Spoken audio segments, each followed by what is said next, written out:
27 तारखेची ती बैठक वादळी ठरली आहे। 27 तारखेच्या त्या बैठकीमुळे अजितदादांना उशीर झाला आणि त्यामुळे दादांना विमानानं जावं लागलं आणि त्यामुळे आज दादा आपल्यात नाहीत असा आरोप रोहित पवारांनी केलाय। ती फाईल, नेत्याचा फोन आणि आता दादांच्या राष्ट्रवादीचे राजकीय रणनीतिकार नरेश अरोरा यांच्याकडे देखील रोहित पवारांनी संशयाचं बोट केलंय।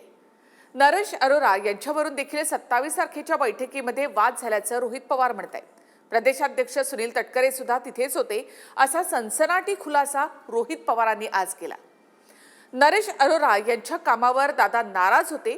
पुण्यातल्या बारामती हॉस्टेलमध्ये सुद्धा आपल्या समोर अरोरांच्या लोकांना दादांनी फटकारलं होतं आणि 27 जानेवारीची ती बैठक झाली। तिथे देखील दादांच्या विरोधामध्ये त्यांचेच नेते शेकडो कोटींचा कॉन्ट्रॅक्ट सुरूच ठेवावं अशी भूमिका घेत होते असा दावा रोहित पवारांनी केला।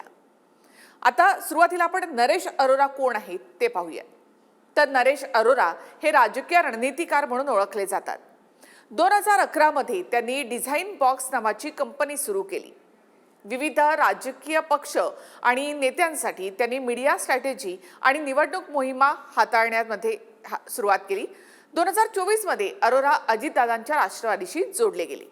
अजितदादांच्या पक्षाचं गुलाबी ब्रँडिंग आणि सोशल मीडिया कॅम्पेन प्रचाराची रणनीती त्यांच्या कंपनीनं हाताळली होती। हे कॉन्ट्रॅक्ट शेकडो कोटींमध्ये होतं असा दावा रोहित पवारांचा आहे। काही महिन्यांपूर्वीच अरोरा यांनी विमानं देखील विकत घेतल्याचं रोहित पवार म्हणतात। आता रोहित पवार आतापर्यंत फक्त संशयाचं बोट आणि शंका उपस्थित करतायत। मग त्यांनी आतापर्यंत ते पटेल, तटकरे यांच्याकडे आणि आता अरोरा यांच्यावर देखील त्यांनी बोट केले।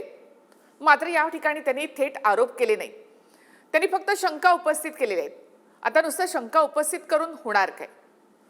शंका उपस्थित केल्यामुळे फक्त संभ्रम निर्माण होतो, त्यावर आउटपुट असं काही निघत नाही।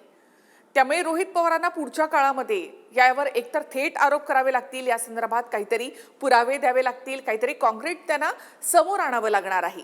एक एक कडी आता या ठिकाणी उलगडत चाललेली आहे। रोहित पवार वेगवेगळे दावे करतायत।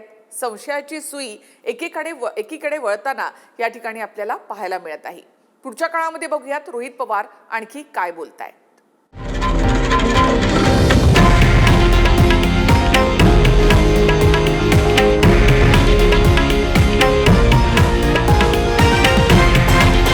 हे आहे देशातील नंबर 1 न्यूज नेटवर्क आणि आपण पाहत आहात TV9 मराठी, एकमेव।